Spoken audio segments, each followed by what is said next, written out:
I joined A4C for my family, actually my grandmother. Just a week after her job, she died. And also my little sister, she's 20 years old right now. And almost half of her friends, they are on puberty blockers. When Soji popped up on the scene 9 years ago, the wolves were coming for our children. How can you be silent? That's what we're called to do, to be watchmen on the wall. Our chapter recently started a sexually explicit book club to look at inappropriate books in our school libraries. One action that we took was standing outside a school to let parents know about the inappropriate book called It's Perfectly Normal. In January, a member of our chapter set up a meeting with the principal of that school to discuss the book It's Perfectly Normal. And a couple days later, the principal called to say that they didn't need to meet because it was decided that this book would be removed. I didn't like what was happening. COVID stuff started. Someone had mentioned, have you seen what Action for Canada is doing? They're really, doing a lot as far as these notices of liability. And so I went home, did my research, and I decided I'm going to get involved with them because I want to be a chapter leader. As a chapter leader, my role is to educate, equip, and mobilize citizens to take charge of what's happening in their cities. Don't be afraid. Courage is not the absence of fear. It is the strength to move forward in the face of fear or pain. And so, we just need to be courageous and step out in faith, knowing that God has a work for us to do. We are called to be salt and light in the world. So shine the light of truth where you are planted. It's never too late to do the right thing. The highlights for me have been our Monday meetings and listening to the amazing things that people do. Gail in Surrey visited, I think it's 120 schools, informing people about SOGI. I consider Action for Canada family, and there's just so many amazing leaders. I'm so glad I did it. Oh, it's so good to be with you, friends, and welcome as you join us for another informative evening. We love having you as a part of our community. We have a special show planned for you tonight where you will get to meet some of Action for Canada's chapter leaders. The title of tonight's show is Local Advocacy Equals Remarkable Outcomes. It's January 21st, 2026, and this is the Empower Hour. I'm so pleased to introduce Kim McBride tonight. Kim started following Action for Canada's call to actions during the unlawful government lockdowns in 2020. In July of 2021, she became the Calgary chapter leader, and the following year, she took on the job of National Chapter Leader Coordinator. On tonight's Empower Hour, Kim will be introducing us to some of our amazing chapter leaders. Will you all please help me welcome Kim McBride. Hello, Kim. Hi, Heather. Well, thank you so much for that nice introduction. This is always a show that I'm so excited to be able to showcase all the good work of our chapter leaders.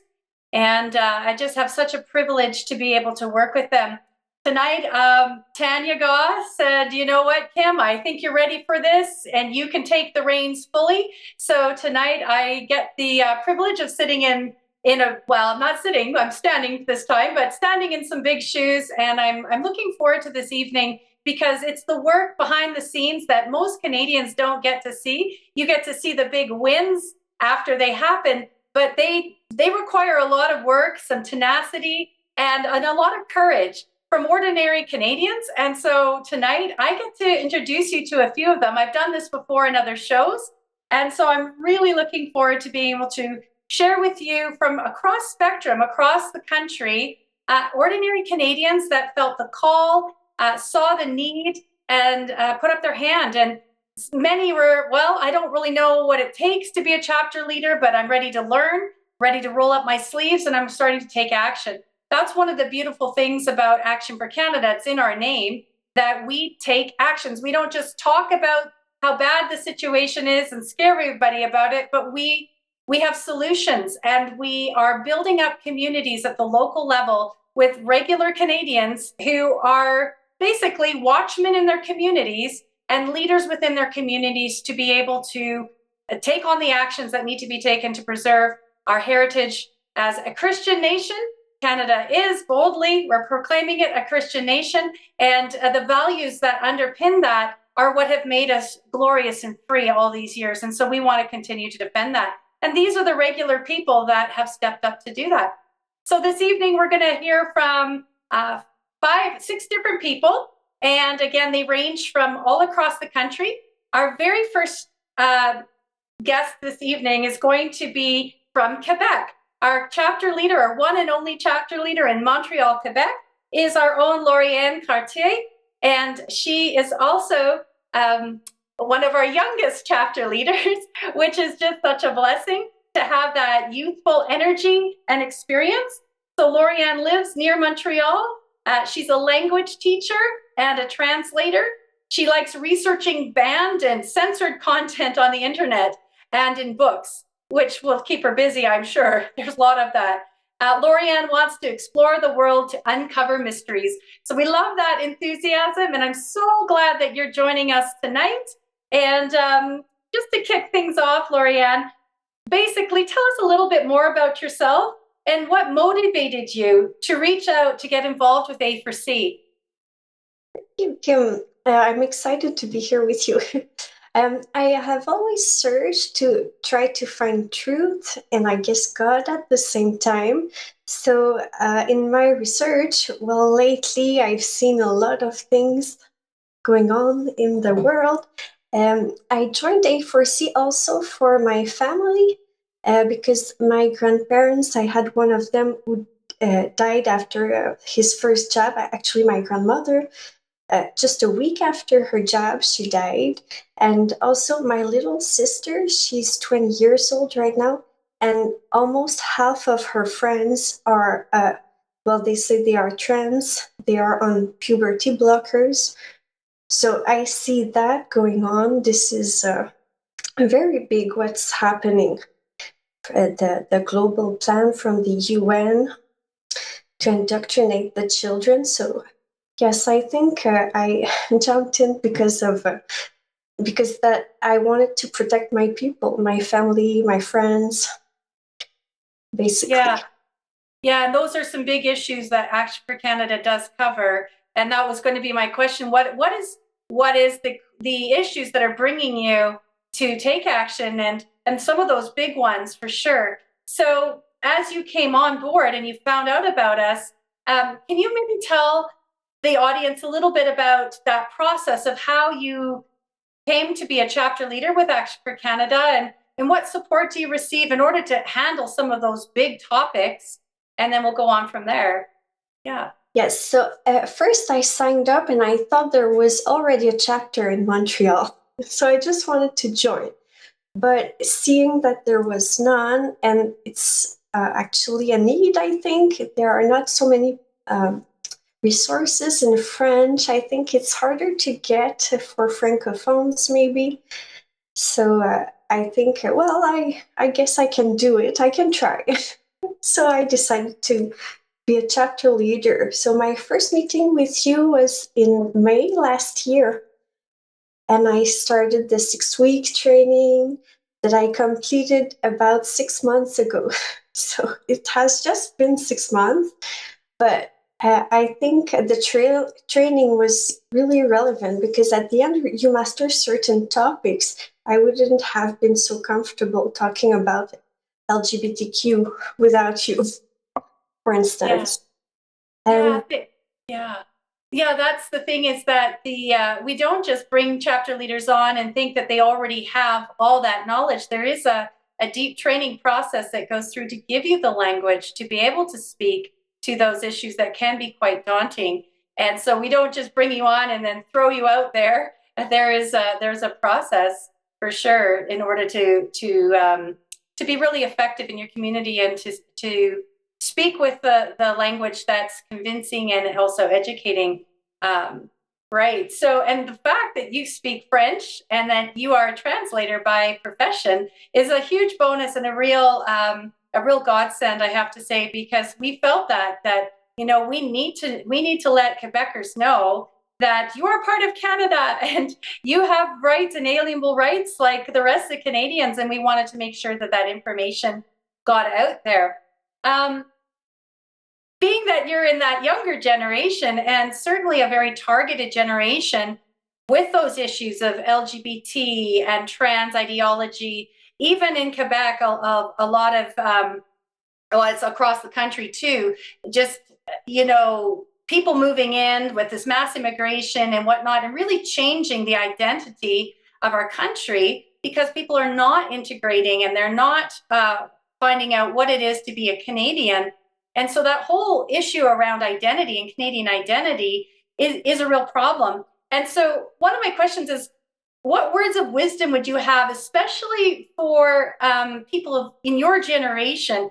What would you say to them to motivate them to get involved in actually the development of principled public policies? Because we've really steered away from that. And what could you say to them to invite them to get involved with, governing this country? Because your generation and others are the ones that are going to be inheriting the reins for that. So do you have any words of wisdom for people your age? What's it going to take to get them involved? Don't be scared would be the first thing. You're allowed to make mistakes. You'll learn. I think we have this life, so let's give it our best shot. So instead of just waiting to see our freedoms taken away from us, we can just do something, even if it doesn't have an impact right now. In a couple of years, if things get much worse, at least they will think about what we told them with our heart, right? If we do simple things right now, it might have a butterfly effect at some point in the future. They might remember what we told them, and they will stop complying with the plan. Maybe in a few years, but... Yeah, I think well said for sure. It's that bit of education, the seeds of knowledge, and that knowledge grows. And then when you are equipped with that knowledge, it's powerful because you have the confidence that comes with that of speaking articulately about the things and asserting what your values really are. So how do you stay motivated? Because it's not always an easy battle, but what inspires you to stay motivated even when things get challenging? I think you, Kim, and Action4Canada are helping. You can find peace and hope in our meetings.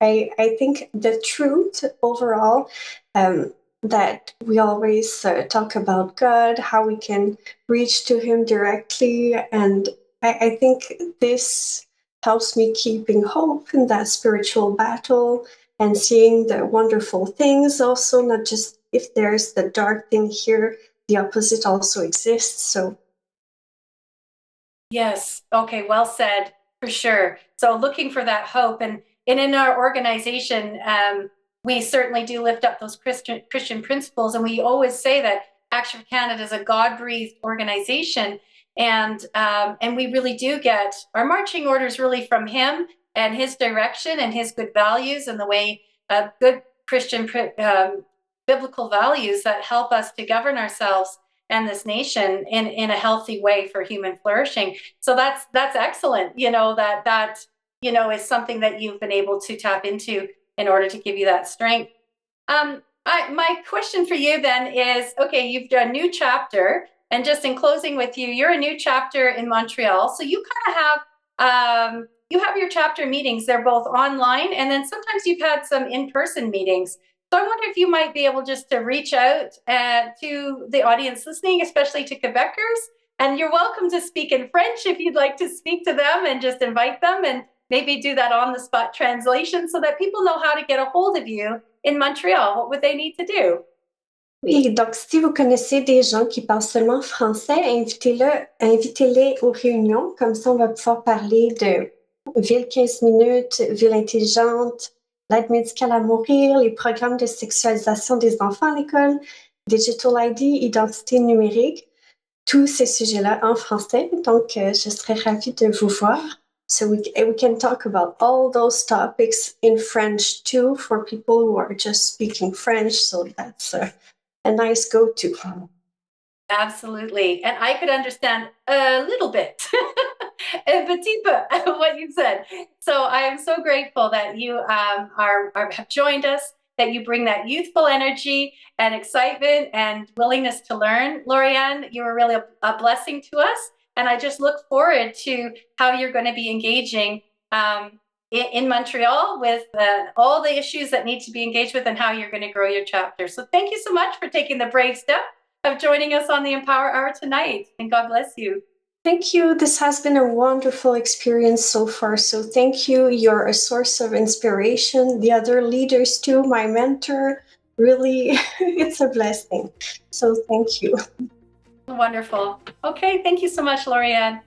So wonderful. Yeah, I love that we do have that youthful energy and excitement. So that's just a real blessing. Our next guest brings a different skill set, and that's wisdom. And so we are going to ask our next chapter leader from Vanderhoof. Chapter leader from Vanderhoof is Henry Thiessen.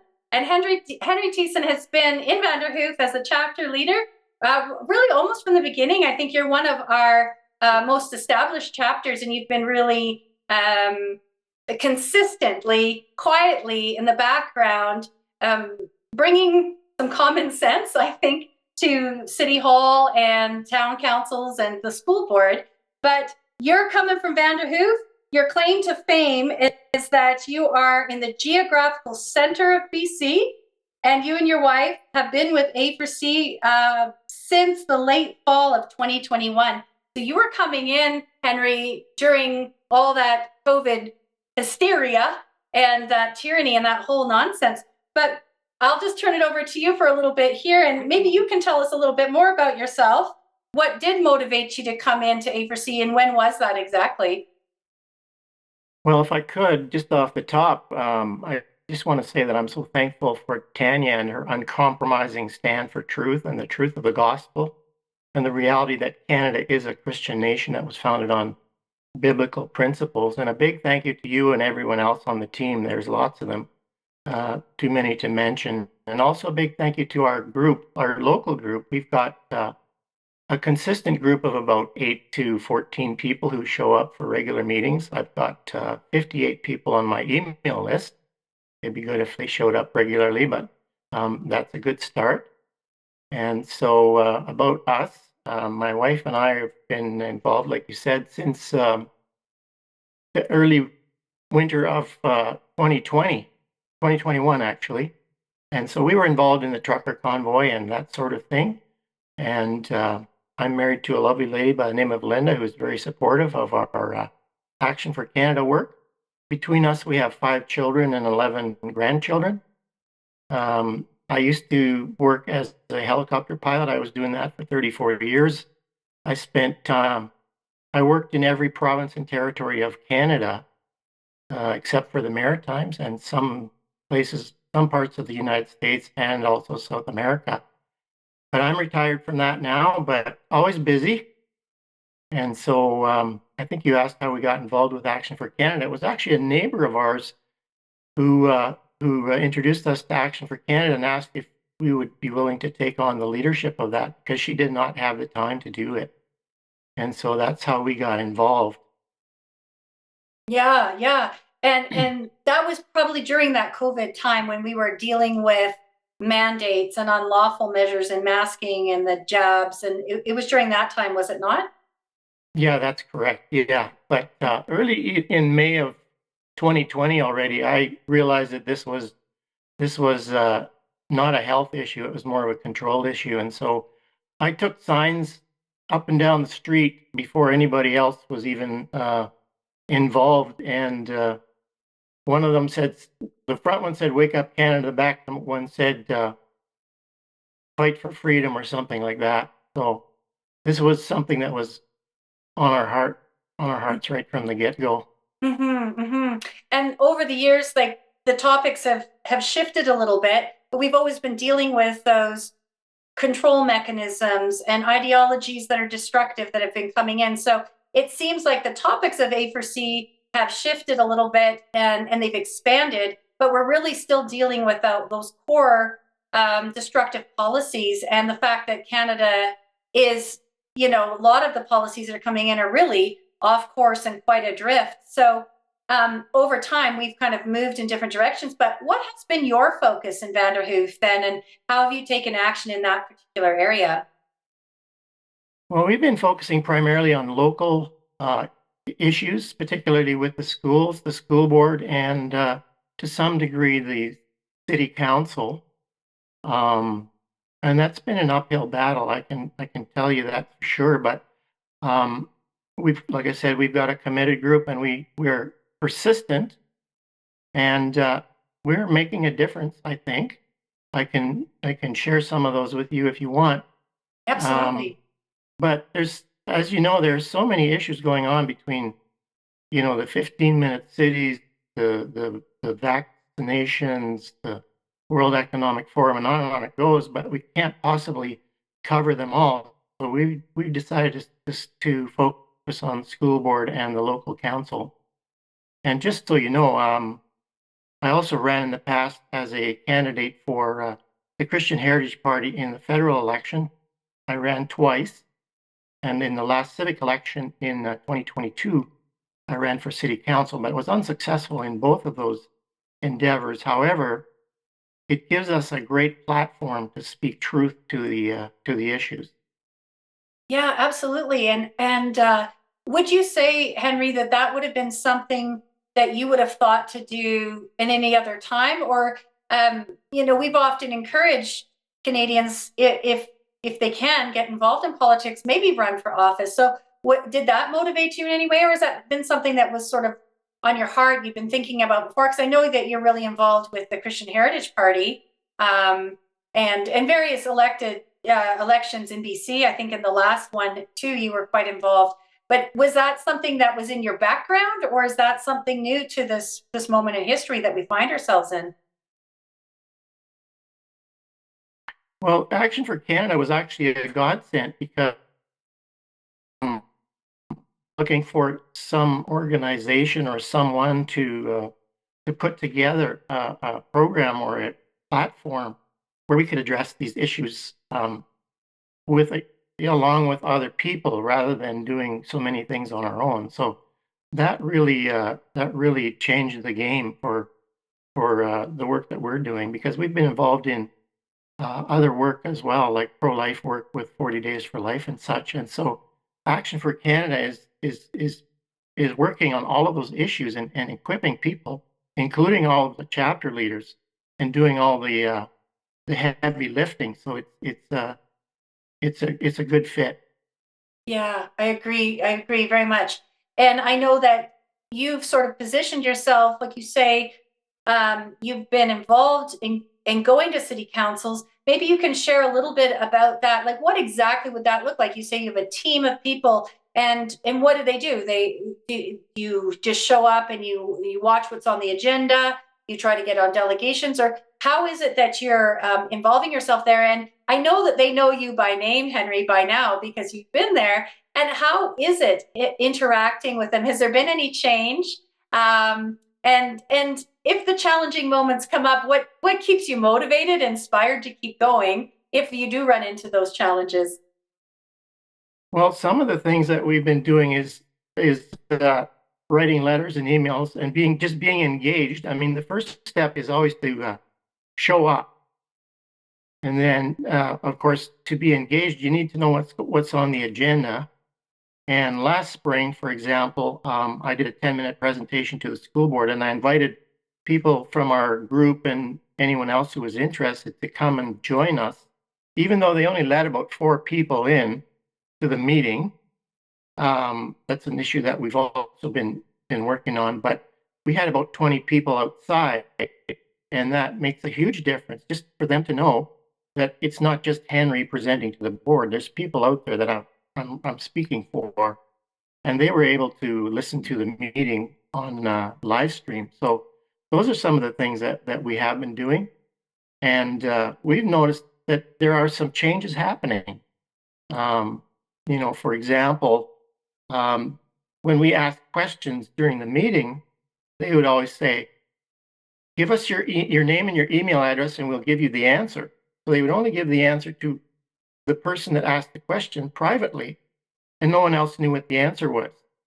And so they've been modifying that now. So in the last meeting, which was Monday morning or Monday evening, we actually had a little bit of a discussion with the superintendent and the chairman and myself about a particular question that I asked. And so it's just one little example of how we're moving into a better relationship with the public.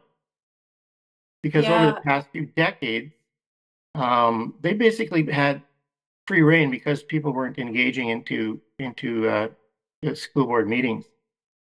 You know, you bring up a very good point, and I think that was eye-opening for a lot of Canadians to go, oh, it really does matter who I elect as my school board trustee. I know for me personally, when I would look at the list, I'd be like, I didn't research any of those people, so I guess the incumbent has been doing an okay job. And so it's kind of by default. And a lot of these, especially school boards in more rural areas, there's a lot that just get it by default because nobody else ran against them. So in fact, actually, we've been able to have a number of school board trustee positions filled by people who have been trained up through Action for Canada, former chapter leaders as well, who then stepped aside from Action for Canada to move into that because they were elected and they ran for office and then they got in and were able to impact that. So yeah, I want our audience to hear that, is that sometimes just showing up, I think you said that earlier, just showing up makes a big difference, because it does show the people in power, you know what, your actions are being monitored. The public is not naive and AWOL at this point. They're showing up and they're reading your agenda. They're reading your documents that you're trying to put forward. As I understand, you're going to have some strategic development plans being presented with the school board, and you've already caught wind of that, right, Henry? And you're going to be addressing that. If they're going to do a redevelopment plan, you want to be at the ground floor with that. Is there something with that right now? Where are we at with that one? Well, they're redoing what they call their strategic plan, which is kind of the foundation of how they operate the school, day to day. And so they asked for public input on what we would like to see in a strategic plan. And so they had an online survey. There was, I think, close to 600 or over 600 respondents to that. Unfortunately, over half of them were students, and I have a feeling that a lot of the students were probably coached on how to answer that. But we also had the opportunity to go to in-person roundtable meetings, and so they got a firsthand instructions or views of where we would like the school education system to go and what the strategic plan should look like. So hopefully they'll take some of those ideas and put them in, implement them. Okay, yeah, excellent. And a closing thought here, what words of wisdom do you have, Henry, to inspire the audience to join a chapter, get involved in bringing these solutions to the many problems that we face in our nation? But what would you say? Well, first of all, don't be afraid, because if God calls you to a certain work, we can rely on his promises to give us what we need to carry out that work. You know, how many times does the Lord say, do not fear or do not be afraid? Courage is not the absence of fear. It is the strength to move forward in the face of fear or pain. And so, we just need to be courageous and step out in faith, knowing that God has a work for us to do. We are called to be salt and light in the world. So shine the light of truth where you are planted. That would be my advice. And finally, it's never too late to do the right thing. Yeah. Wow. Well said. And God doesn't call the equipped. He equips the ones he calls. And so we can always, count on that and trust that and just taking that first step forward. So grateful for you, Henry, for your wisdom. You're a very steady presence, and you've been very consistent and focused on that one thing. And I know that you're moving the needle, certainly in Vanderhoof up there in the north of BC, which is kind of north central, you said, in the dead center of BC. But we're so grateful to have you there at your post. And we just bless you with continued good work. Thank you so much for joining me tonight on the Empower Hour and sharing with Canadians. Just, it takes ordinary people just to step up and take an action. So thank you so much, Henry. You're welcome. Thank you. Thank you. Blessings. Okay. Our next chapter leader that we're going to bring on is our chapter leader from Campbell River, Diane Beatty. Diane Beatty and her husband, Randy, pastor a church in Campbell River, in the Campbell River area, actually Black Creek, BC, called Living Waters Fellowship. And so we have a partnership going way back to the beginning, together with Randy and Diane with their church, and they've just been faithful in joining together with the causes that Action4Canada has engaged with, and we've become fast friends. And so really, I want to just ask you then, Diane, tell us a little bit more about yourself, what motivated you, how did you get involved, that sort of thing. And I'm just going to give you the floor to share from sort of that church perspective, the pastor's perspective about the blessings of being involved in taking action, getting past the nervousness and the fear, taking courage, but then the community that you find when you join together and start taking that action. So I'm just I'll let you lead. I know that you have prepared a few thoughts, and if you can just start with, tell us about yourself, about your chapter, and some of the things you're involved with.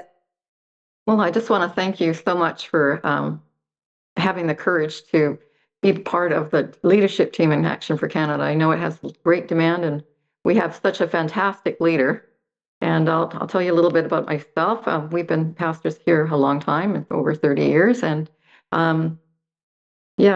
we've seen a lot of things come and go. But when Soji popped up on the scene 9 years ago, it was a wake-up call that we needed to protect our children in this province, families and the families in our society against an insane agenda. We attended school board meetings, gave out materials, brought in speakers, and helped in elections for school boards.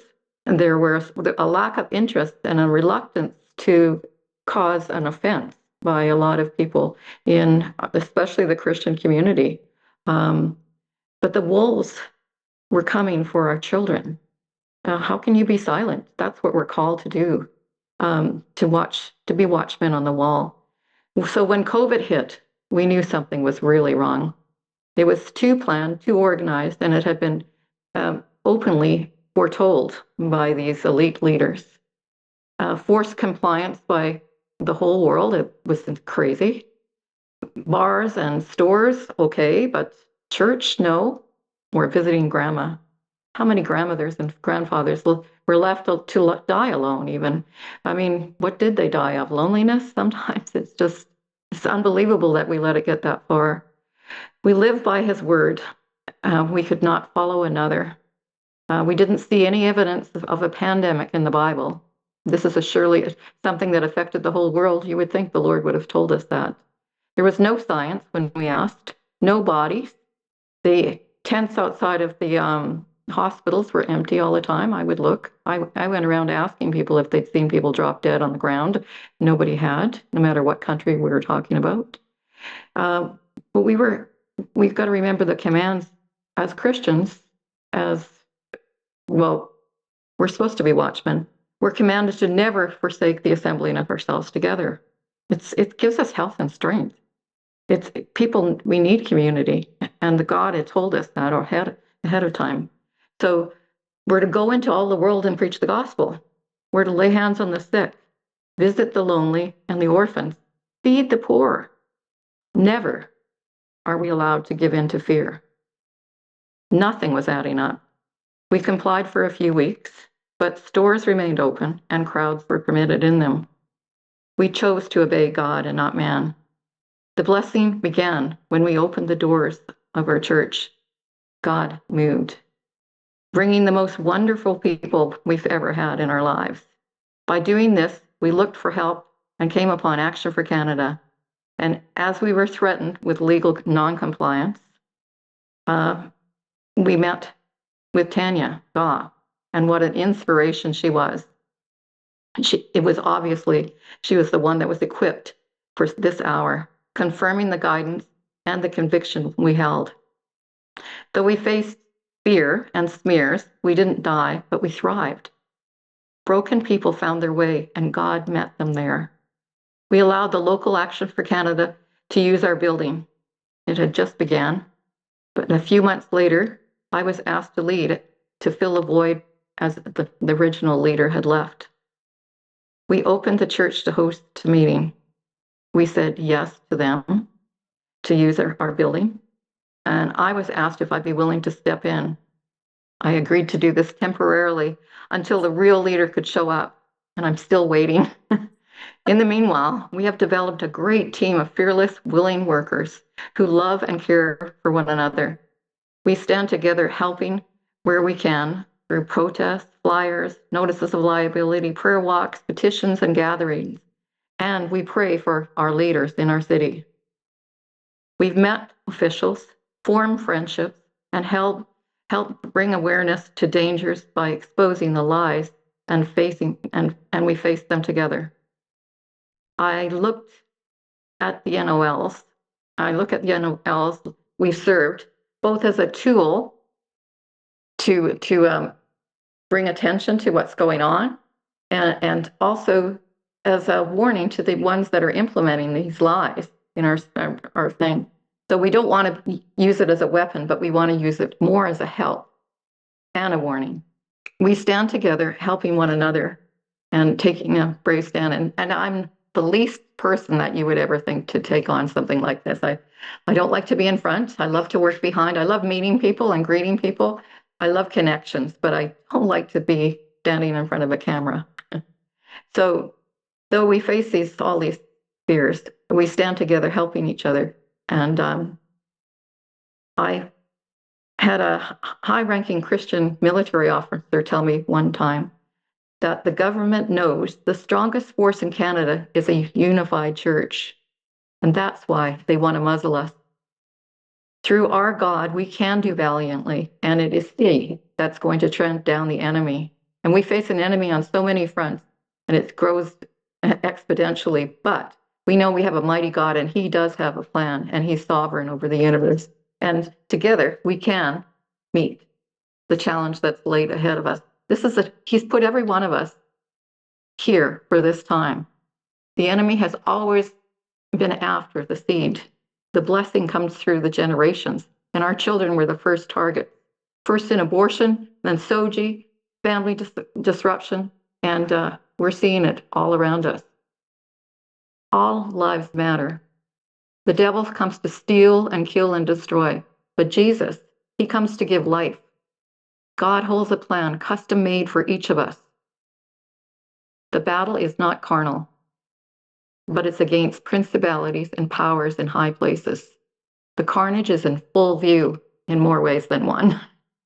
Yes. God is calling His army. And when the enemy comes in like a flood, the Lord promises to raise up a standard against him. We have nothing to fear. Join Action for Canada as we raise a standard high, God's standard. God has a strategy to unfold. Let's take back our nation. Let's go, Canada. Amen to that. Thank you, Diane. Thank you for those words of wisdom. I was going to ask you for some of those words of wisdom, and that is such a great way of framing it. And you mentioned the standard that God raises up, and you've become part of that standard. All our chapter leaders and all our amazing volunteers that have banded together to stand for what's right and what's good. And that is just very powerful. I like also one of the things you mentioned is that you're praying for your elected officials. And the fact that you're praying for them because they're human beings, fellow Canadians as well, who need the same encouragement and education. And they are not our enemies. The ideologies are the enemies. Yes. And, you've actually had a really great opportunity by building authentic relationships with a local elected official. I won't say who, but you've been able to develop actually a very rich, authentic relationship with this individual. And I would say, maybe you would agree, that you've actually become friends, sincere friends. and been able to share and fellowship with each other, and to obviously to give information. And you've actually been well received at the office when you went in and said, well, I know you're concerned more on this one particular issue, but these are all issues that we have concerns about. And you were welcomed in to say, yeah, absolutely, give us all that you've got, whatever information you've got. And that's because you built that trust, and it wasn't combative, but it was done in love and sincere hope to move things along. So, has that approach, I think you've taken that approach for many different things that you've been involved with, but is that where you're seeing a lot of good fruit, so to speak, with this fellowship? Yeah, I think we've met with more than one, and we have good relationships with quite a few people, not just me, but other members of our group, and we care about Campbell River. This is our city. We have a good mayor and council. Hopefully, they've stood the test for standing up for Christmas, for example, this year, and we really appreciate the mayor.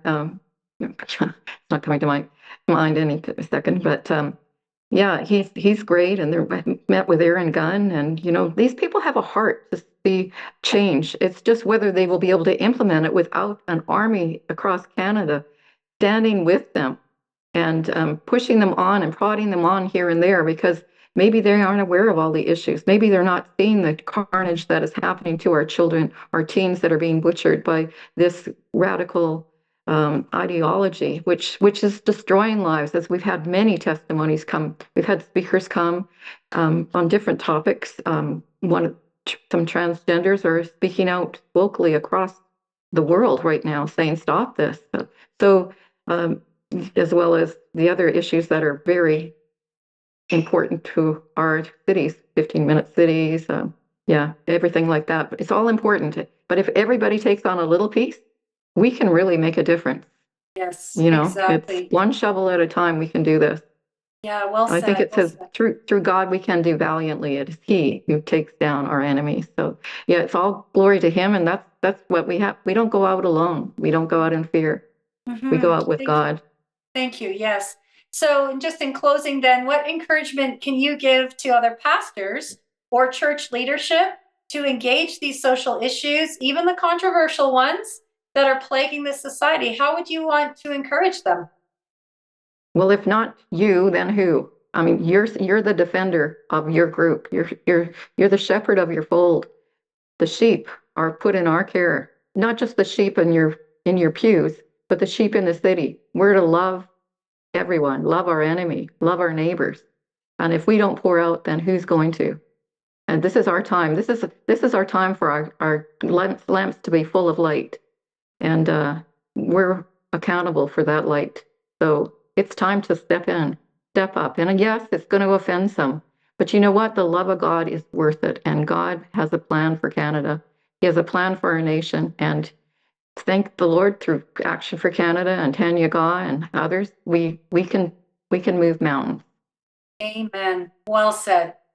Good to put a little period at the end of that. So excellent. Thank you so much. I know this isn't your thing, and you stepped out of your own comfort zone, and you said, I'm taking one for the team. And I'm so glad you did, because those are such rich words that you've shared with us, Diane. And we just bless you and all the work of your hands, the work of Action for Canada, and the work of your husband in ministering to the people in the Campbell River area and through Action for Canada. So God bless you, and thank you for joining me.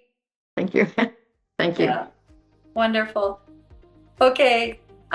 Next on, we're going to move inland into BC to Kelowna. Our chapter leader from Kelowna is Trayton Gammon, and Trayton is one of our newer chapter leaders. But actually, it's over a year and a half that you've kind of come on. Kelowna was an established chapter from before, so you were able to take the reins from Larry, our chapter leader in Kelowna, as she moved into a different location, and she actually moved into a different capacity with Action for Canada. But she was able to bring you on, to mentor you, and she still does. So just maybe going back, you're a father, your husband and a father, you live in Lake Country. The work that you do allows you to be kind of involved in the community. Maybe you can tell us a little bit more about yourself. What motivated you? What were the concerns that you saw in the state of our country that motivated you to step up? You actually had a dramatic call from the Lord too, who kind of nudged you to say, take action, don't just talk about it. But what was it that motivated you, and what were you seeing that you decided, you know what, I got to step up and take some action? Thanks, Kim. It's great to be here. Thanks for having me. First and foremost, I'm a Christian. I'm married. My wife, Renetta, and we have 2 kids. Our son is 17 and our daughter is 19. Like you said, I live in Lake Country, so I'm the Kelowna chapter. I'm co-lead with Laurie, who's been an amazing support, which is one thing with Action for Canada that I really admire. Is there's a ton of support, a ton of people that have been here for a long time and leading this. I was at a Pierre Poilievre rally once in Penticton, and it was probably, I think it was about a year and a half ago. And he just made this statement and he said, if you don't like what's going on or if you have issues, take action. That's literally, that was his word. And so a couple of days later, I got an email. I'd signed up with Action for Canada newsletter, and it said, "Hey, we're looking for leaders. Take action." So I put the two together, and I contacted Action for Canada, and then shortly after that, I talked with you and Laurie, and I became the chapter leader, and I love it. I love what we're doing. Faith, family, freedom. That's my values. That's Action for Canada's values, and it's really rewarding. I love what we're doing. Well, thank you for that, Trey. And you didn't come with any sort of advocacy background. You were just a Canadian that was raising a family, who was working, a business owner, and you were called up to take on this advocacy role. And we're so glad that you did. Now, your mentor, Laurie, and I want to make sure that people at home know that when you step up to Action for Canada, we don't just turn you out and say, okay, go for it. We actually do train you, and we welcome you, and we embrace you, and we walk alongside you so that you become more comfortable in this realm that most of us didn't, go to university for to become advocates. And so you have to kind of learn a new skill set. But your mentor actually gave you some really good advice that impacted your leadership. And I'm wondering if you can share that, if you know what I'm referring to, in terms of all the things that we could take on in the world.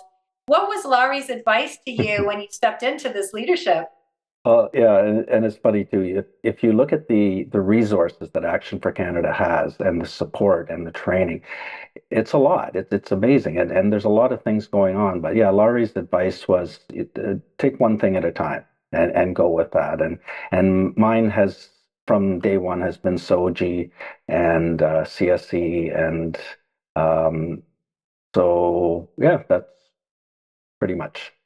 Yeah, for sure. And that was such wise advice. I know that's what Laurie had kind of learned along the way as well when she started, because she started in a similar situation as Diane, saying, "Oh, well, will someone step in? Well, we have a lull in leadership," and she ended up staying on and then actually moving into becoming our Western lead for mentorship. So the Lord had different plans for her, even though she just started out with the flyer campaign. And when she told you that, take on that one thing, and you decided that's more SOGI that you're going to dig into. But then you didn't stop there. You actually are heading up the team in BC of other Action for Canada leaders to really do a similar campaign that was done in Saskatchewan, and then it moved over into Alberta, and it kind of expanded in Alberta, and we had some major wins there. And so we're taking the same best practices, and you're leading up that team. So, and it's kind of a task force to fully and completely get rid of SOGI, all the books, all the evil ideology. So could you tell us a little bit about that? How is that going? Are you engaging in elected officials? Just maybe flesh that out a little bit, because I know it's just in the initial stages, but I thank you so much for taking that on as that one task. Yeah. So I wouldn't say we're just getting started. We're getting jump started, I guess. Holly and I are putting together a binder, much like you did. And, to back that up a bit, the huge win that you guys had over in Alberta, that was just amazing. Like, literally got the books out of the schools. I just saw that not too long ago. So, yeah, we're hoping for the same results over here, although we're dealing with a different government here in British Columbia than you are in Alberta. But we're going to take it head on. It's a challenge. So we are forming the teams to go through the different school districts to identify where these books are in what schools. And it's a lot of online work. And we're going to be doing it straight across the province, so that we can have a binder full of information to go and meet with the elected officials in Victoria, and just say, look, this is what is in the schools, and we've identified it, and it's in most cases it's pornography. It's pornography that's going to our kids, in grade 6.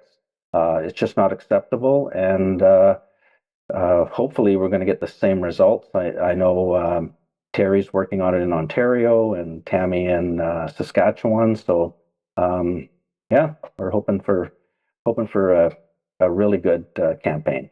Yeah, I agree. And as you mentioned, as we have one success in one province in one area, then we work together and train everybody who's willing to take up that one particular challenge. And we say, this is what we did and this is what you can do. And of course, it's unique to each area.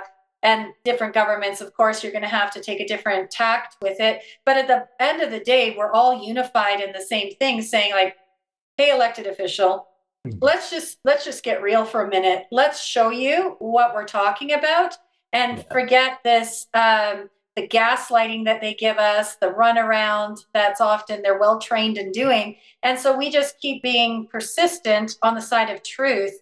And so we've been able to develop that, giving the resources that say, there is measurable harm. So and the research, like you've mentioned on Action for Canada, is so in depth and broad and deep as well, that you really can't deny it. It's just you put it in the face and let's have an honest conversation. So I know that you've been actually even going to town hall meetings, school board meetings.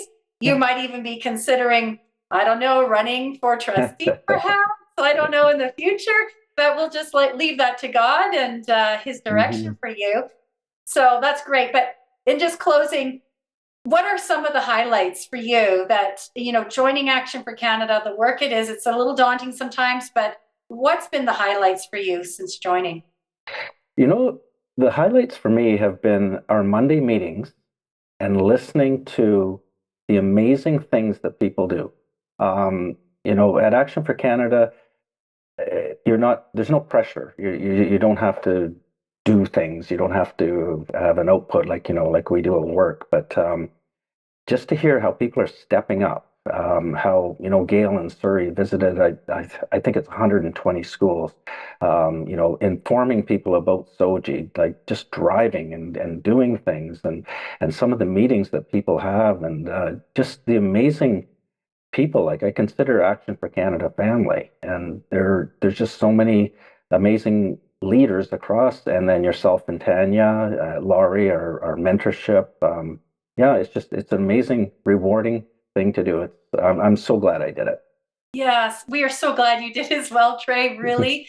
And we've always been calling out to our men too to say, hey, come join us, because there was a lot of women there at the beginning, but we have a lot of great gentlemen that have joined us and add a different flair to the leadership, and we're just so grateful. And you're right, it is like family. We do meet, so people that don't know, we do meet every single Monday at a set time, and it's across the country, so we all get together. But we have on our third Mondays of the month, we always have our minute wins, and we give everyone 1 minute to elevator pitch what's been going on, and those are always so encouraging to hear. And exactly what you said, ordinary people actually doing extraordinary things, pulling on their talents that they've acquired through life or just been, talented by the Lord, given gifts, and then pulling together again for that same purpose.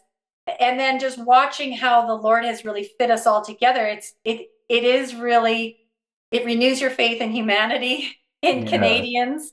And really, really grateful for that. I would agree with you too. That's one of my highlights for being part of this organization.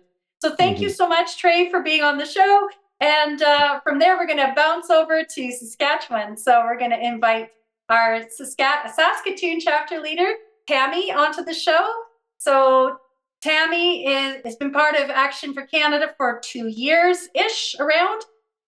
She's an educator and is semi-retired. Tammy is purpose-driven, no doubt, passionate and courageous.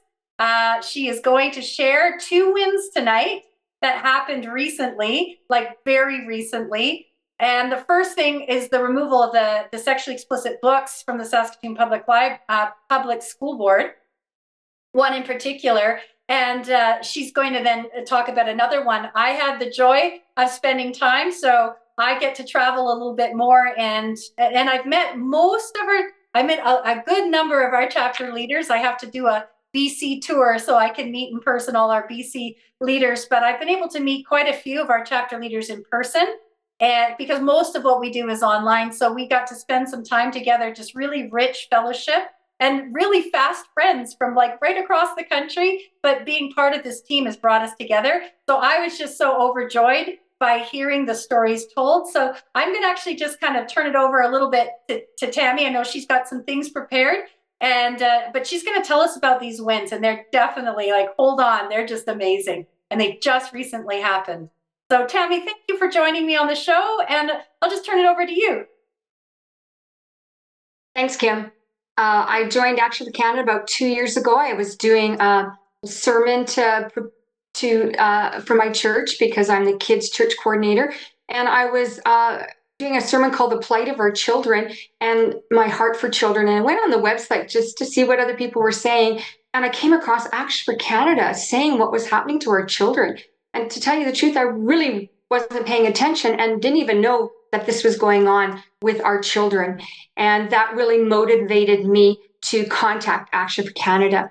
So our chapter recently started a sexually explicit book club to look at inappropriate books in our school libraries. And we realized we needed to change the title to a better one. So we changed it to the Nehemiah Book Club. And in the Old Testament, Nehemiah reorganized the rebuilding of the wall.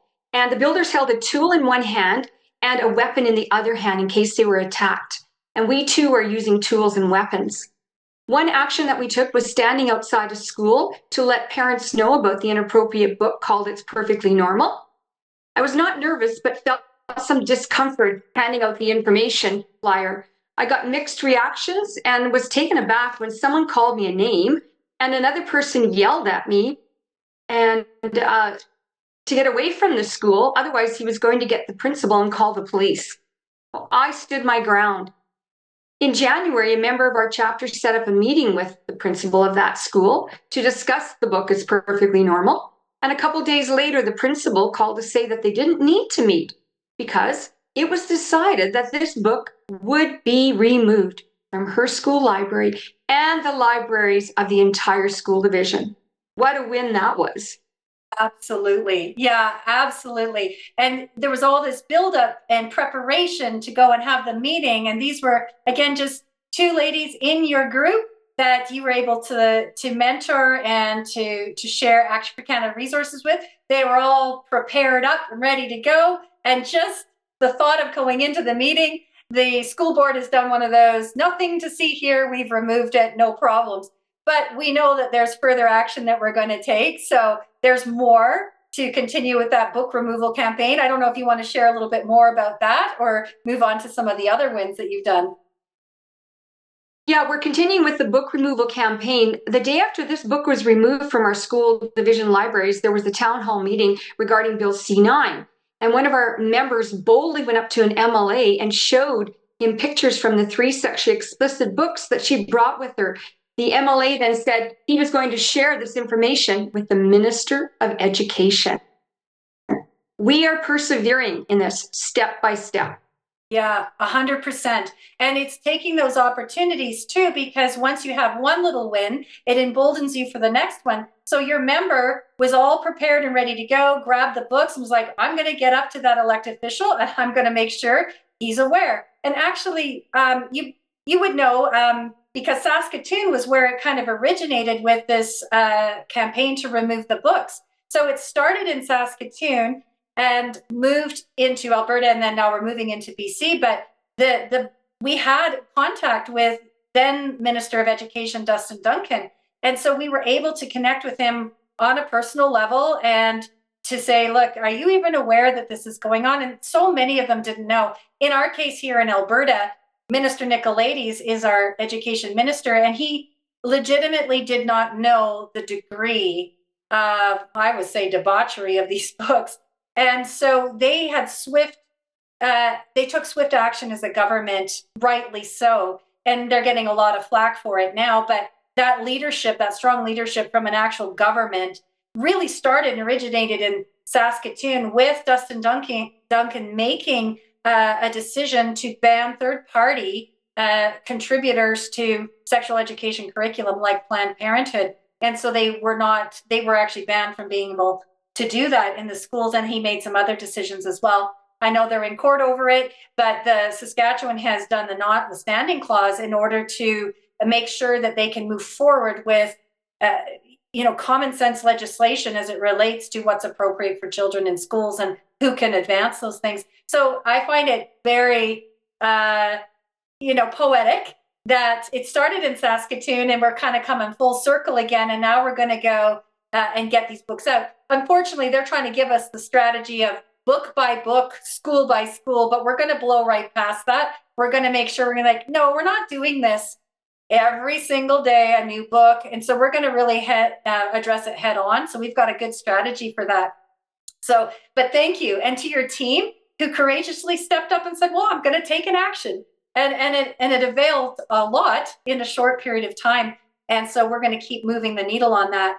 But the next one that you want to share with us is something that happened locally around rezoning. So could you share with the audience just exactly what happened literally in your backyard and how you took action with that? Yes. So the second win happened in December. It was a personal win, and it was 2 weeks before Christmas, the busy time of year. So my husband and I got a notice from our rural municipality regarding a proposal to rezone the land that faces the back of our property and 10 other neighbors' properties, and to attend the RM meeting if we wanted to give feedback. So we rallied the neighbors, some who we met just for the first time, encouraged them to send emails opposing the rezoning, to attend the meeting and to voice their concerns. It was definitely a David versus Goliath moment. For my husband and I, speaking out to oppose the rezoning was the next step in taking a stand for what we believe in. It was not a big step for us because of the knowledge and skills that we had acquired from previous situations that we had faced with governing bodies. For me personally, being part of Action for Canada, it gave me the confidence and determination to step in. Both my husband and a neighbor wrote a paper citing 5 reasons against this proposed rezoning, which included rural municipal bylaws the RM were not adhering to. My husband was prepared. He put his briefcase on their table, opened it up, and spread out his research papers and speech. What an impactful visual that was. With boldness, he began with a strong lead-in statement, which was, I'm shocked. Shocked that we are even having to be here about this rezoning. Then he read his paper until they said his 5 minutes were up. Without hesitation, I jumped in, grabbed his paper, and finished reading it. Very little information had been given to us about what the land was going to be used for until we got to the meeting. And then it was revealed that the land was going to be divided into 6 3-acre parcels with a construction office and equipment storage, 1,200 people event center, and Hindu temple. We didn't have to wait long for a decision from the RM. The following day, we got an email with the great news that they were denying the rezoning request. What a win that was. They said they denied the rezoning because of the concerns expressed by us and our neighbors. And so now we've decided to set up an advocacy committee to monitor the future proposed use of this land. I know, so wonderful. And what you shared with me also on that, and thank God for that win and how quickly it came and the next steps you're going to. And you said something to me about the benefit from this is you actually had to go door to door and get to know your neighbors. And now you have two neighbors in particular that you have people to pray for and you know more about them and you've become more united as a community because you're a community of acreage owners. And so you really banded together to kind of stand up for common sense. So that was a big win for you as well, is just having that connection. Yeah. Yeah. And finally, Sure. And just in closing, so you also had kind of a personal victory and encouragement this summer in Ottawa, and it really kind of drove home your vision for Saskatoon as a leader and really taking on the reins and giving guidance and leadership of your community, your local community. So maybe share a little bit about that, your vision for Saskatoon, where are you going? And we'll have you wrap up with that. Okay, so my vision for the Saskatoon chapter is threefold. So first of all, for us to look for opportunities, divine appointments in which the doors will open. It could be people, places to go, events to attend. Secondly, to encourage everyone to speak out. While I was in Ottawa this past summer on vacation, I attended the court case to appeal the culling of the ostriches in BC and to experience government overreach. I asked the two camera crews what they were doing as they were outside the courthouse. They said they were covering the ostrich case. They saw my Save the Ostriches sign, and both reporters asked if they could interview me. I had no idea what to say, so I just opened my mouth and hoped it would make sense. I made a bold comment criticizing the Canadian Food Inspection Agency. My 10-second comment ended up being used in their news clip. I call this happening a domino effect.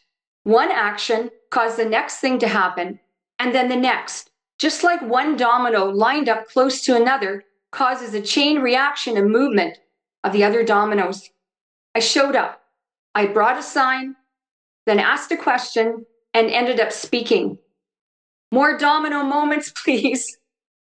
And lastly, my vision for the Saskatoon chapter and for all who love this country is to continue moving forward, to see, to hear, to feel, to speak, to keep spreading the truth and participating in calls to action to protect our faith, family, and freedom.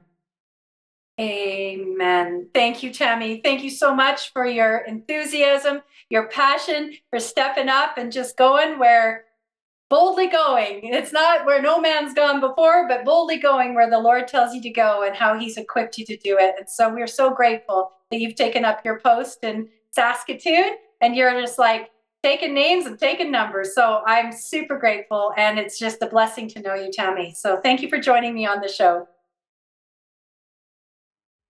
Okay, and our next and final guest for this evening is our own Terry Recker. She is the Oshawa chapter leader, and also she got two hats. She's also our Ontario provincial leader in mentorship. So she sort of does all the mentorship east.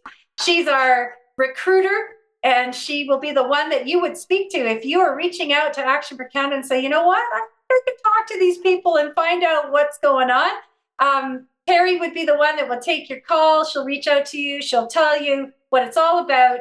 And so I've asked her to come on the show just here at the end. First of all, to tell you some of the amazing things that she's doing. So Terry started as just a rally goer. No, I didn't say just a rally goer who stepped up to said, there's something wrong. I need to do something. She started getting the Action for Canada materials, and she's a woman of action.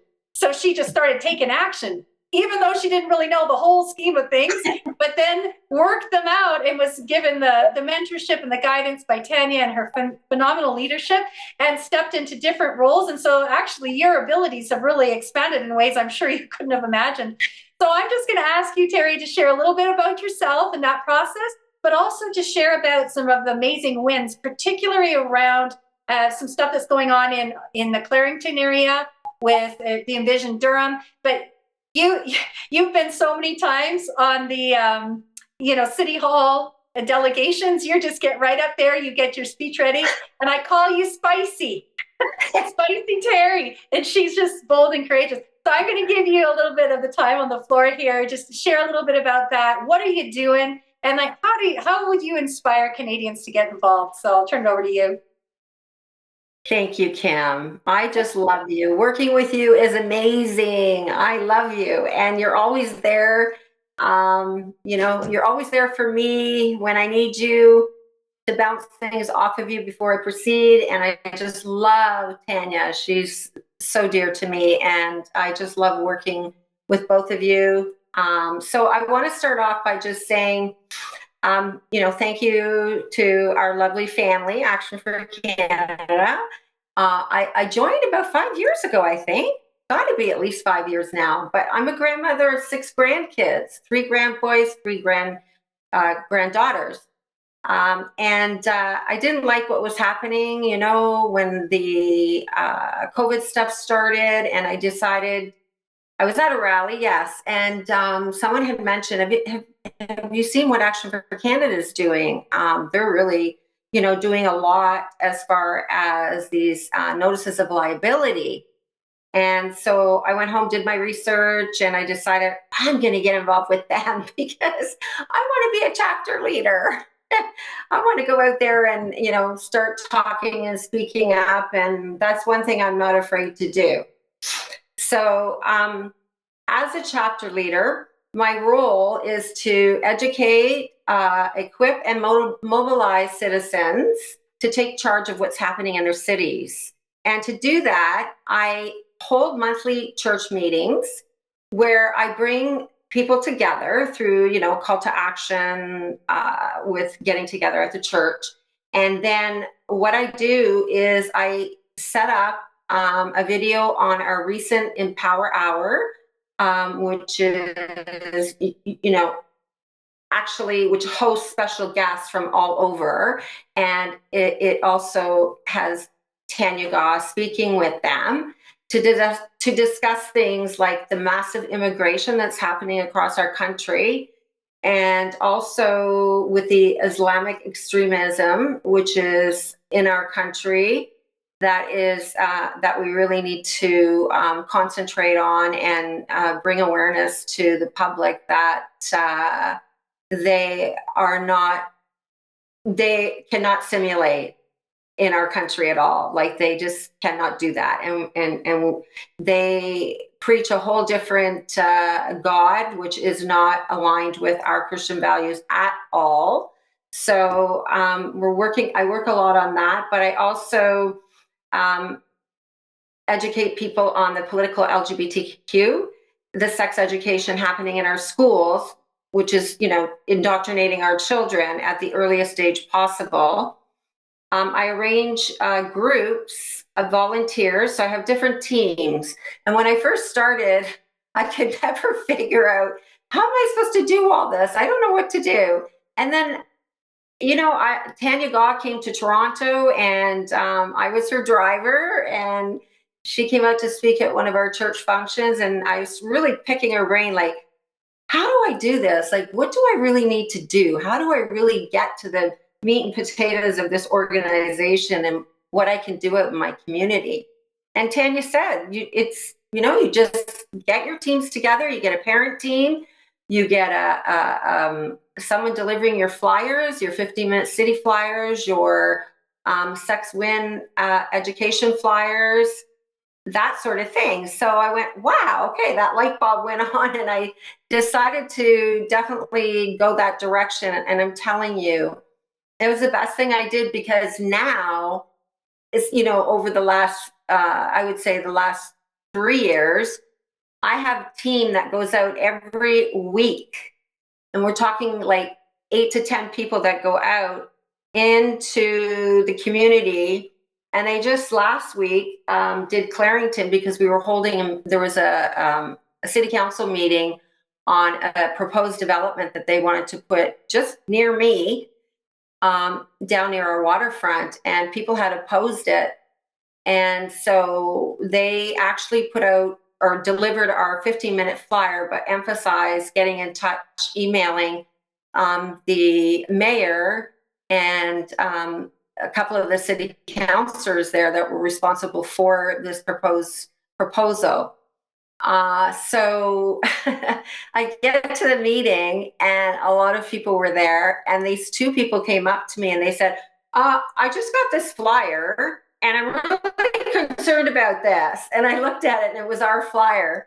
So it is really making a difference when we get the boots on the ground.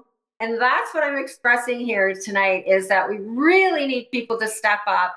You don't necessarily have to become a chapter leader, even though we would like you to.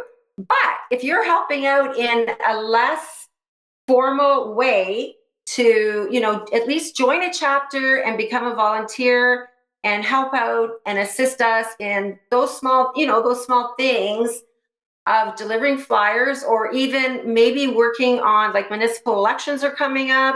So we need people I'm starting to gather teams. I want a team member for every ward that we have a counselor in Clarington. And I want them to monitor everything that they're doing so that when they do finally host their town halls, we will be able to go and hand out flyers with what we know about that person, so that really educates our citizens to know, who stands for our values and who doesn't. So that's, I'm very involved with that now, and going actively to the council meetings and speaking up as a delegation. So that's, that's the part that I do for as a chapter leader. The other thing I do is to recruit, and I love that part. I love bringing on new chapter leaders, and I don't bring them in and then just, say, forget about you, you can take it yourself. No, I mentor them. I call them. I help them to set up, campaigns, call to actions that they are able to put out to their communities.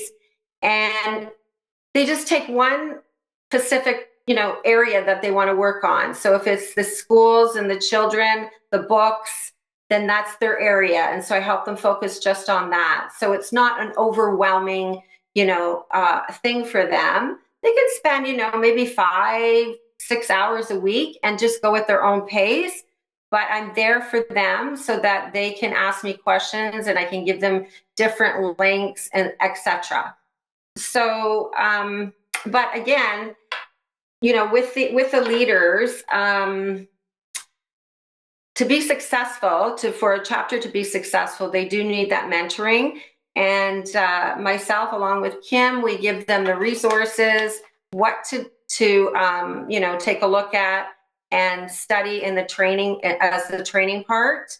And then we work together as a family, attend the Monday meetings, and Tanya Gaw comes on and gives us updates of, what direction we're going in and what she's doing.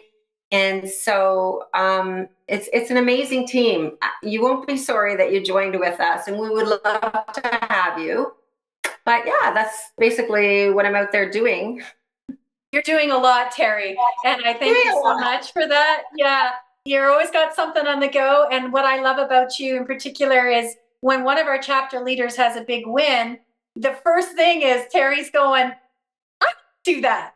Oh, how that's done. I can do that. And so that enthusiasm and excitement, but it is, it's a calling as well. And you are in that role of being able to give that leadership now and that guidance, because you've been so well trained and, in all this, and you've been with us for a long time as an organization.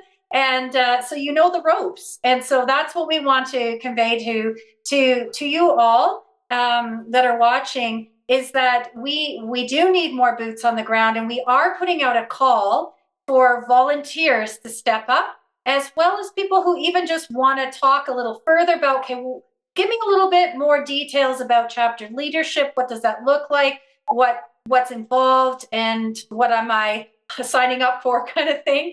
And Terry will have that conversation with you. If your application continues on because you know what, it's looking like a good fit, then I end up having conversation with you as well. And then we decide from there whether or not this is something that you want to step into. But you don't have to just be a chapter lead, I say that, but you don't have to have that formal role of chapter leadership necessarily. You can actually join a local chapter in a specific area in a specific way. So I want to thank you so much, Terry, for coming on. I want to share the screen to show you how to connect with Action for Canada if you are interested in getting involved with a chapter, getting involved with volunteering. So I'm just going to stop just one more time. I know we can fix this later, but there we go. It didn't show up the first time. Okay, so what I'm showing you right here is our landing page for the Action for Canada chapters nationwide. So this is our landing page for getting connected, more connected with our chapters. So you would get to that page by going to join. So when we say join into a next level of joining, that would be through the A4C chapters, and you can go right to this page. And when you land here, there's a little 3-minute video kind of walking you through how to do that. Please read the little blurb that we've got there and this little gray box. I want to just highlight a couple things there. If you don't see an A4C chapter in your province or your region, then maybe consider, hey, we need a chapter there, and I'm feeling the call. I like what Action for Canada stands for. I align with you and in the ways in what you're presenting. And yeah, I think I would like to have a conversation about whether or not there'd be a good fit. So by reaching out to us to have that conversation, you're not obligating yourself to anything, but maybe chapter leadership is something that you want to consider. So prayerfully consider that. However, there are also existing chapters. So right here, we are reaching out to you Canadians. Join our team, join an existing chapter that already has these lovely heroes in the battle that you've just met tonight, who I hope that you are able to see yourself in. Maybe someone's story was like, you know what, that sounds a lot like me. And look, they did it. So maybe I can do it, right? And nobody, like I said, most of our chapter leaders never had advocacy school training, but they're getting it by being boots on the ground experience and with this fellowship that wraps around and supports you in taking action locally. It is so powerful. So please, if you have any skill or talent, maybe social media, maybe you are, you've done administrative work, or you've managed inboxes for people, or any of those kind of really critical talents and skills. Maybe you've been a business owner and you understand how to make strategic goals and direction. You could be a campaign leader on something that's you're really passionate about. Maybe it's the 15-minute cities and the terrible waste of government money, and you as a business owner and business person could give some skill and direction and leadership there. Everybody has something that they can offer. And so please consider that. If you have, in some way, you have a writing talent, you don't mind getting up and speaking, maybe you'd be willing to do a delegation. Maybe that's been prepared and you're willing to be bold and brave about that and go out and do that. Maybe you like to go for walks and you're like, I can hand out flyers. I can definitely do that. So just think about it. And if there's an existing chapter near you and you want to just volunteer there first, that's the first place to go. And so I'm going to show you how to reach out to that local chapter right now so that you can get connected. Just introduce yourself and say, yeah, I think I could help in some way. I don't know how, but these are my skill sets and I'd like to offer them. So when you reach out to an existing chapter, you can take a look here on our website, and I'm just scrolling it up. We have all our provinces listed for you, and you'll see that some provinces like New Brunswick, we need some people from New Brunswick to step up and maybe reinvigorate the chapters that we once had there. But even though it says no chapters, don't let that dissuade you at all, okay? Because we can still get you connected. We have a new online virtual chapter for all the Canadians that are in remote places, that don't have a chapter near them. They're not quite ready for chapter leadership yet, but they could probably do a few boots on the ground things. And so we have a virtual chapter that you can sign up for.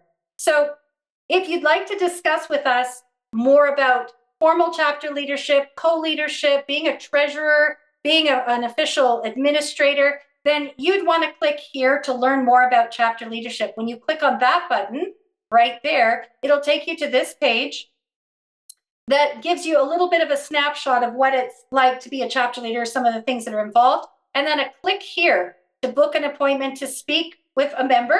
Most likely you'll be speaking with Terry or someone else, or Larry as well, and you could book an appointment just to chat more about it. So that's more the formal leadership role. But if you want to just maybe connect with that chapter, even if there's not one near you, you can say connect with your local chapter. When you do that, it's going to take you to a page like this. It says sign up. So it's similar to signing up for our emails, but the only part I want to draw your attention to is make sure you fill out your information and then click on your province. Make sure that you have filled out your province. So you have to say BC. And when you do that, you might not have seen it, but a little pop-down menu shows up. And that little pop-down menu says if you're wanting to join a local mailing list or to actually reach out to that chapter, then you can do that by selecting the chapter that's nearest to you. And in the case of BC, we have quite a few chapters that you can reach out to. A message will be sent to them and a chapter leader will respond to you. But if you're way further north than Vanderhoof, then you might not have a chapter near you. So please select no chapter near me, and then a message will come in and somebody will be able to respond to you and maybe get you connected to that virtual chapter. So we're going to need boots on the ground in this coming year. We're very excited about what we're doing. We have a big campaign that proclaims Canada as a Christian nation. We're taking action on Bill C9, which really, again, is reminding Canadians what our heritage is and what the fact that we have that Christian heritage and how rich that has made us as a people and how free that's made us. Whether you're a Christian or not, those values have really allowed us to be a prosperous and free nation, and we need to preserve them. So there's lots of education, there's lots of resources we have, but the most important thing is getting connected. So I really want to encourage you, please, if you've been inspired or you're hearing this later and you're inspired to say, you know what, I could be that person. And wow, I'm willing to take the risk to do that. And they sound like good people. We're all good people, and we want to welcome other good Canadians. It's amazing what the grassroots is doing. They can't pinpoint us. The big globalists have all kinds of money and resources, but we've got heart and we've got passion, and we love our country and we love our God and we love our values and we love our families. So please consider stepping up. Join us for volunteering. Connect with your chapter. You want to be a leader more formally, you'll be connecting with us in that way. So on that, I'll stop sharing my screen. I'll come back. So I hope you've been blessed tonight. I'm so grateful. I get to see behind the curtain a lot of that unseen work, but then when it comes to fruition and we can say to each other, hey, we did that. That's amazing. We kind of humbly celebrate that. And there's just so many wins, one after the other after the other. And so I want to say thank you very much also to the leadership of Tanya Gaw. She trusted me with this evening and she said, Kim, you can do it. I'm turning the reins over fully to you. And I know that you can handle this. She's a pro. She does this all the time. But Tanya can't be more proud of all the people that have, joined up. Some that have been with us for a long time, some that just joined, some that had to stay for a time, but life took them in different directions. But everybody's effort is that has been contributing to this amazing God-breathed organization. Myself, Tanya Gaw, the whole national team is just so grateful to have you and your support, and all of you out there that support us financially, support us with prayer. We can't do this without you. So we need more of you. We want to know who you are, and we want to get connected right across this country. There are much better days ahead. And so on behalf of Tanya, I just want to say a really big thank you and God bless you. And at this point, I want to shift to our Bible verse. We always have a Bible verse, so I'm going to bring that up. And I think this one's from Colossians, and I hope it inspires you as well. It says, whatever you do, work at it with all your heart as working for the Lord, not for human masters, since you know that you will receive an inheritance from the Lord as a reward. It is the Lord Christ you are serving. And so that unites us together. We do this for the Lord. We know that he fights our battles. And we're just so grateful to have you join us on these evenings. Please share the word and please join us. Let us know who you are. And on that, I'm just going to say a big God bless you and God bless Canada.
When they're down. We are going to use the teams and the people that build within chapters to support our businesses.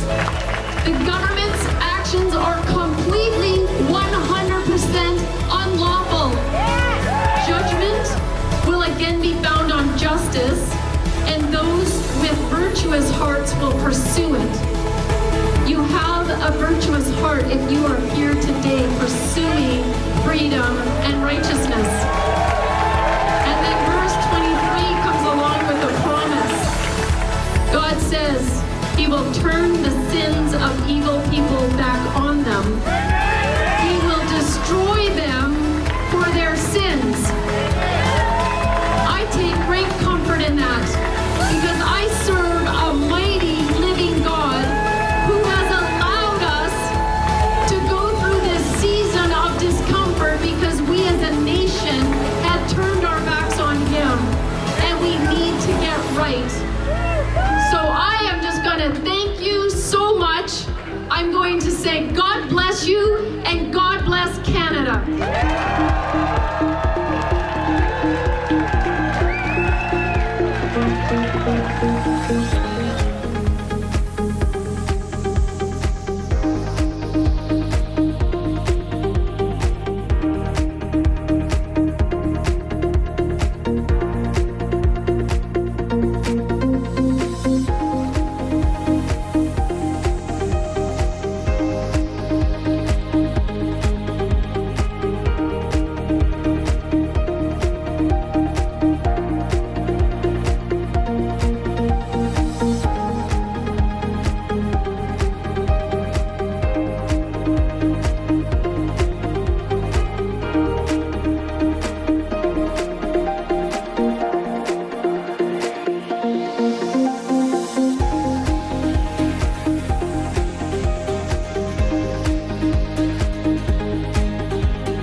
We always have a Bible verse, so I'm going to bring that up. And I think this one's from Colossians, and I hope it inspires you as well. It says, whatever you do, work at it with all your heart as working for the Lord, not for human masters, since you know that you will receive an inheritance from the Lord as a reward. It is the Lord Christ you are serving. And so that unites us together. We do this for the Lord. We know that he fights our battles.